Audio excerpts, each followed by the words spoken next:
They made this arrest around 10 o'clock last night where the suspect was caught. Governor Cox said the suspect, Tyler Robinson, 22 years old, from Washington City, was arrested at 10 o'clock last night. Let's go ahead and listen to, I believe we're going to be hearing from Governor Cox, what he said moments ago about the arrest, talking about family members who actually turned in Mr. Robinson. On the evening of September 11th, a family member of Tyler Robinson reached out to a family friend who contacted the Washington County Sheriff's Office with information that Robinson had confessed to them or implied that he had committed the incident. This information was relayed to the Utah County Sheriff's Office and scene investigators at Utah Valley University. This information was also conveyed to the FBI. Investigators reviewed additional video footage from UVU surveillance and identified Robinson arriving on UVU campus in a gray Dodge Challenger at approximately 8:29 a.m. on September 10th, in which he is observed on video in a plain maroon t-shirt, light-colored shorts, a black hat with a white logo, and light-colored shoes. When encountered in person by investigators in Washington County on September 12th in the early morning hours, Robinson was observed in consistent clothing with those surveillance images.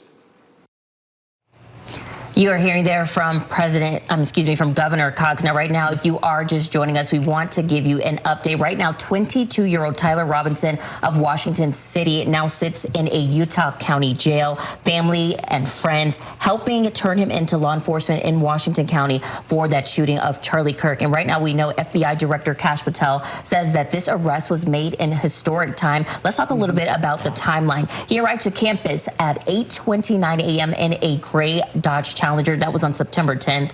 Kirk was shot at 12:23. 16 minutes later at 12:39, the FBI arrived at the scene. And of course, from there, we followed major developments with a photo of him being released, video released at 8 p.m. And then we found out that 10 p.m. local time last night, Tyler Robinson was taken into custody. Now, we are learning that NBC says there was no prior or they can't find a criminal record for 22-year-old Tyler Robinson. And we are hearing some information about the suspect. NBC News reporting that Tyler Robinson attended Utah State University for one semester in 2021.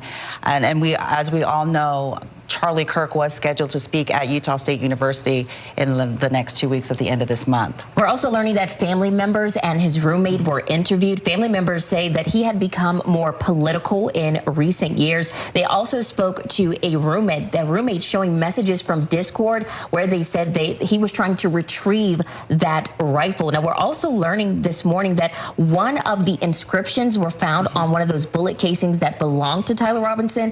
One of those inscriptions had lyrics to the Italian folk song Bella Ciao. They also had one that said catch fascists. So we are continuing to learn some more information about him this morning. So Tamara, I'm going to take it over to you a little bit. Yeah, let's go ahead and check in with KSL's Lori Pritchett, who was there at that press conference that had just wrapped up at Utah Valley University. Some big revelations here as we were anticipating, Lori. 22-year-old Tyler Robinson in Utah County Jail right now. Yeah, and as we understand it, Robinson was turned in by a family friend. That family friend was told by family members that he was connected to this shooting death, and that's how all of this transpired. I asked Governor Cox about those family members, what that was like for them to report that Tyler Robinson had been involved in this shooting. He declined to comment more on that, but as we understand it, a family friend turning him in. Tyler Robinson here from Washington City, as we understand it, as you all just mentioned. Let's listen to Governor Cox talk a little bit about the family. It's right here. Investigators interviewed a family member of Robinson who stated that Robinson had become more political in recent years. The family member referenced a recent incident in which Robinson came to dinner prior to September 10th. And in the conversation with another family member, Robinson mentioned Charlie Kirk was coming to UVU. They talked about why they didn't like him and the viewpoints that he had. The family member also stated Kirk was full of hate and spreading hate. They also talked a little bit more about the timeline. We understand that Robinson was arrested at 10 o'clock last night. FBI Director Kash Patel said that it was really within a 33-hour period from when this shooting happened to when the suspect was in custody, and they were really celebrating that, saying that so many members of law enforcement had worked really hard on this case. They were even saying how so few of them have gotten any sleep working through the nights here, trying to bring this case to a conclusion.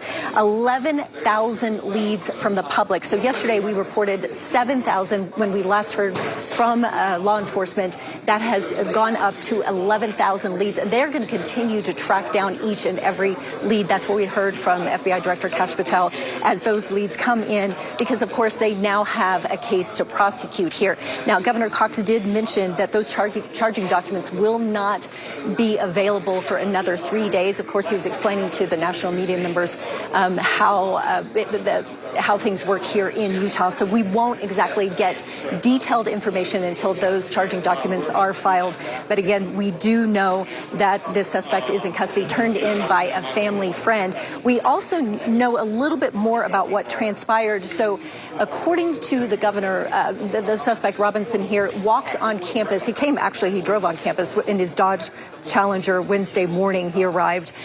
He was on campus wearing one set of clothing, then allegedly changed into a separate set of clothing, and that's the person that you see on top of the roof. That's been identified as Tyler Robinson. And then as he jumped off the roof, apparently changed back into clothing, walked off into that wooded area. And then as we understand it from this press conference, that he had sent a message on Discord about having to retrieve a rifle from a drop point. That was the quote here from the press conference, that they reported having seen on Discord, that a message that was sent by Robinson. So these are some of the evidence that they have that they will be putting together as they put these charges together. He, as we understand it, has not quite been charged yet, as Governor Cox said that is to come in the next 3 days. Lori, I thought it was very striking, the governor's first 3 words, we got him. How did that feel, being in the room, the gravity of those 3 words? I think really, as you could see here, relief among law enforcement that at least this phase is over their part, as they have collected so much information, received so many tips. They've collected evidence as well. We talked a little bit about footprints and palm prints. The gun, the high-powered rifle, I should say, that was also collected out of the woods as well. So I think really relief here. And then you heard Governor Cox really talk about political discourse in this country as well. And I think he really wanted to drive home the point, and he certainly has the pulpit to do that with the national media here as well, that this country has to do a better job of debating ideas, particularly conflicting ideas, and do it in a different way that does not result in violence. He said that this kind of feels like 1960s, and so as we kind of move forward, I think the governor here was very clear, is trying to drive home the point that we as Americans need to do better when it comes to political discourse. And Lori, I'm so glad you mentioned that. One thing the governor mentioned, he said this is definitely watershed in American history. He was visibly emotional as he spoke about his relationship with Mr. Kirk. But one thing I want to mention, he also mentioned the youth. He's saying you had youth that loved him, you had youth that hated him. But of course, that's sticking with us because you rarely see, public officials getting that emotional when it comes to instances like this. And talking about the youth, particularly our youth today, they're growing up very differently than I did, because there was no such thing as social media back in my day. And so he also made the point is that we need to get offline and have conversations that don't center around social media, because there is a lot of vitriol. And he underscored that point as well.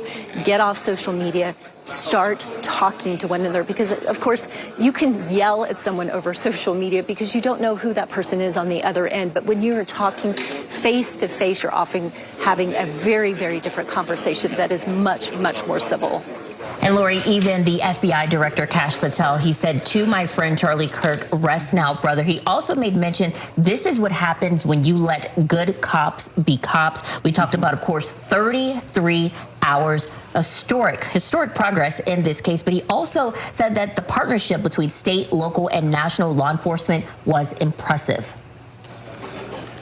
I also think it was very interesting, too, when he talked about how the FBI had fixed-wing assets already up in the air, ready to go, whether that was moving evidence. They also were monitoring the situation on the ground here at UVU as things began to unfold. So really, they were on the ground moments after that shooting occurred, working this case. And I think it was really important for the FBI director to underscore the work, not only of his agents, but also law enforcement as well, because a lot of hours have gone into finding out who this person is and then getting that person into custody. And Lori, we talked about initially 7,000 leads. FBI Director Kash Patel saying as of this morning, 11,000 leads coming into the FBI, and that this arrest is a testament not only to the determination of local law enforcement, but people who wanted to see 22-year-old Tyler Robinson brought into custody for what he had done.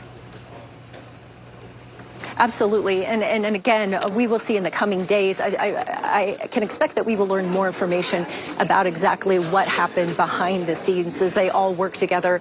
So many different agencies here in the state of Utah, DPS, you've got Orem Police, you also have the Highway Patrol, the Sheriff's Office, of course, as well. And then you've got the FBI agents working on the ground here, not only in the field office in Salt Lake City, but also out of Washington, D.C. But all of these people collectively working together to try to find the suspect in this case. And again, as you mentioned, a lot of leads, 7,000 yesterday as of 8 p.m., 11,000 as of this morning. Those leads continue to come in, and they are encouraging that they do as well, because anything can help them now in the prosecution phase of this case. They're going to hand over what they have, of course, to prosecutors, and then they will be the ones that will go to trial for this.